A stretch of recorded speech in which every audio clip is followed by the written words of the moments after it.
Hi all, I'm Dr. Sreeja Nair. I work as a consultant nephrologist at Cosmopolitan Hospital, Trivandrum. So our topic for today's discussion is edema. I will discuss about the causes, symptoms, and the treatment options for the edema. So first of all, what is edema? Edema is actually a medical term for swelling. You may notice swelling of your legs, your arms, face, etc. So why does one develop edema? So edema occurs when there is a leakage of fluid from your small blood vessels, and when it gets trapped in the surrounding tissue, it presents as a swelling. So often the swelling is noticed in the loose in the parts of the body which contain loose tissues, like around your eyes. It can occur in the dependent portions, like on your legs. It can occur on your feet, ankle, hands, etc. So depending upon this location of the edema is classified into several types. So like peripheral edema. Peripheral edema occurs in the peripheral parts of the body, like hands, feet, ankle, etc. And likewise, there is perial edema. Perial edema is edema that occurs on the feet, ankle, and in the lower legs, lower part of the legs. So that is what is perial edema. And this is the most common type of edema that you observe in several conditions like pregnancy, obesity, elderly people, etc.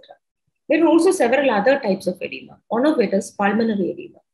So what is pulmonary edema? It is accumulation of fluid that occurs in the air sacs of the lung.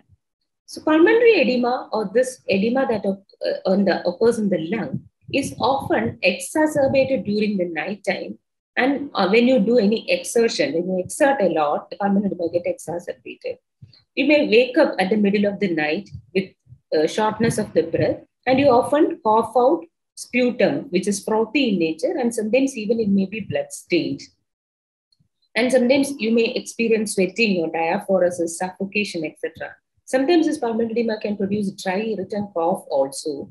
So when there is a pulmonary edema, it's usually an emergency medical condition requiring urgent medical attention. So you have to reach the emergency care of a hospital and seek medical help when you have the symptoms of pulmonary edema.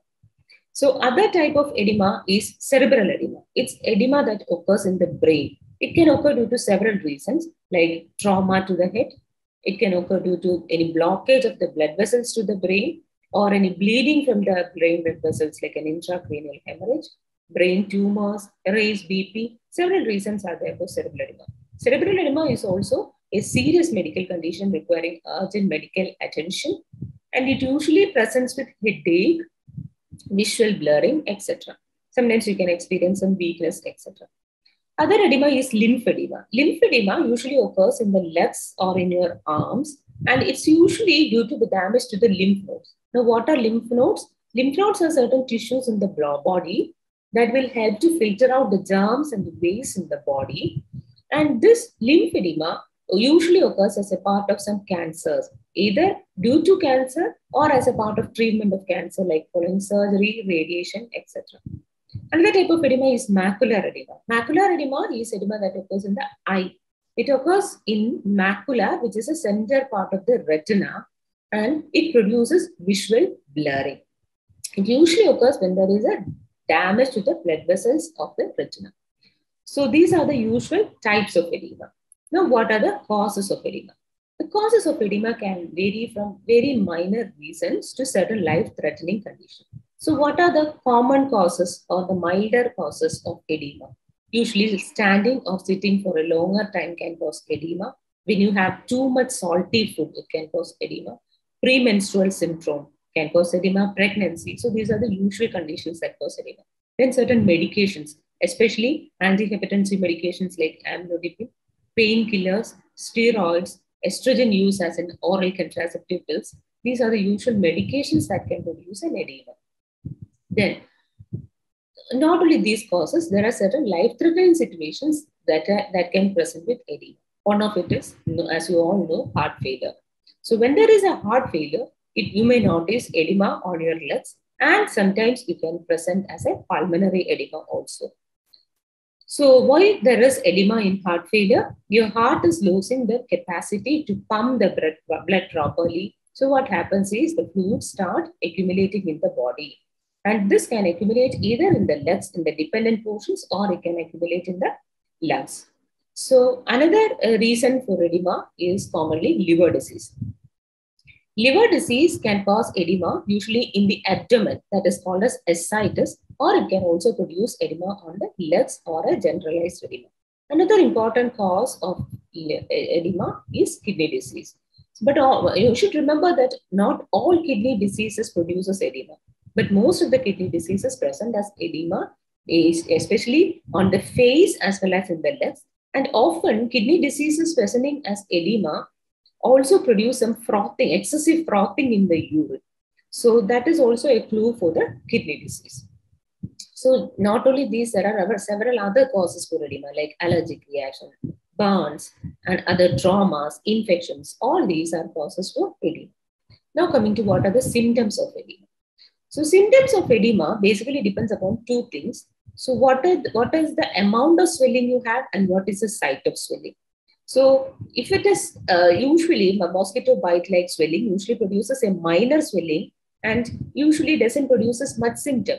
But if it is a bee sting, it produces a more severe allergic reaction and produce swelling of the whole arm. Then it can cause restriction of limb movement, pain, etc. Similarly, when you have an allergic reaction, what happens is you have edema in the throat or in the tongue. This can interfere with your breathing and it can produce shortness of the breath. So it is a life-threatening situation.